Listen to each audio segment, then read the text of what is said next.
All right, I'm here with John Keagy, CEO and founder of GoGrid. How are you doing, John? Well, Barton, thank you. Cool. So, just to start off with, can you just tell us what GoGrid is and how long you guys have been around? GoGrid is infrastructure on demand. It's cloud infrastructure, and we've been around since 2002. Okay, so you don't play in the platform as a service or the application as a service. You're at the bottom layer of the stack. Infrastructure as a service. Okay, very cool. Now, one thing I was very interested in the talk you just gave was your statement about the state of IT spending now and where you think it'll go. Do you want to just address that? Sure.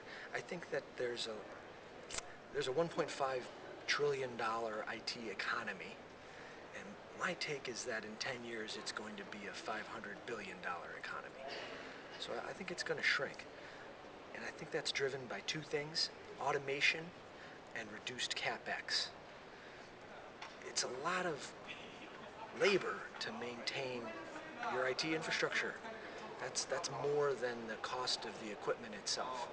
And with all the great automation that's coming along and the ability of software to control infrastructure, not humans, I think that'll reduce that cost. And then because you can start using commodity hardware, not enterprise grade hardware, you can start using less expensive hardware. So you can use less hardware in general because you only use what you need, and you use less expensive hardware because you can fail around it when it does fail, and you can scale it so seamlessly. So I think those are really going to reduce the size of the economy. And I think you had even talked about, someone had asked you about where you see the price of server hours going, and you quoted, I guess it's a dime a server hour now, is that? Yeah, some people bandy that price around, but let's remember that it's a bookstore and GoGrid that are providing cloud infrastructure services right now. It's hardly a competitive field. It's brand new. So yes, prices are going to come down. And you said maybe it'll be half that in a couple of years? Sure. I mean, theoretically, there's plenty of margin at half that, yes.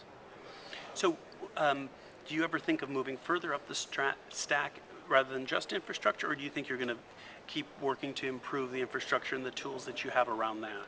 I think we have a lot of room for improvement in the infrastructure space at GoGrid, and we're enabling a lot of partners that are developing platform and application offerings. So yeah, we want to be strong in the infrastructure space and leave it up to our ecosystem to deliver platform and application services. So who are some of the partners you work with in the infrastructure? I think RightScale is one. RightScale is a good example. There are people that are supporting multiple clouds and experts at scalability. Another example would be Grid Dynamics, that has helped us with our Macy's and Macy's.com activities that have really helped with their development and QA efforts to leverage what the cloud can do for you in those disciplines. So there's two examples. And where do you see the stumbling blocks are at this point? What are the biggest barriers to adoption for people at this point that gives people pause? Why aren't more people using the cloud? I don't know why more people aren't using the cloud, because it's so easy to get started in the cloud.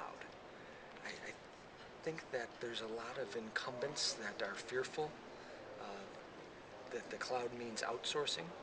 So a lot of IT departments are worried about a break in the dam that may jeopardize their careers.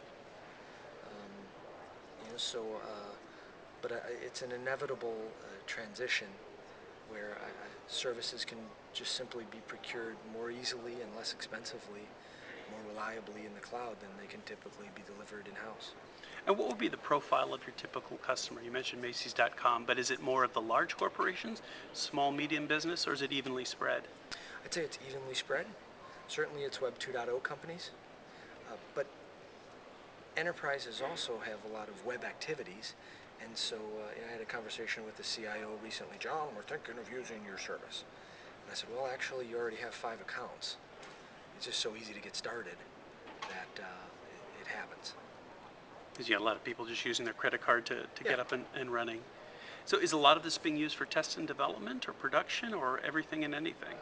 Well, it's everything and everything, but test and dev and QA in particular are activities where you really aren't engaging in best practices if you're not doing it in the cloud. because you have to be able to give all your developers and all your testers complete environments, and they've got to be able to blow them up and scale them and stop them and start them and make sure you're not paying for that when they aren't using them, but make sure that they're ready to go and available to them when they need them. And that just requires clouds.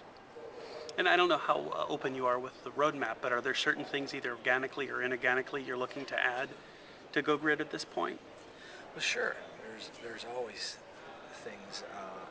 One thing we just added was our MyGSI capability that really lets you do some things with scalability and cloning and failover that you just can't do in the real world. So I think we're going to be offering more and more things that you just can't get done with older approaches to IT. Cool. Well, John Keagy, thank you so much for your time. I look forward to following your progress as you go along. Thank you.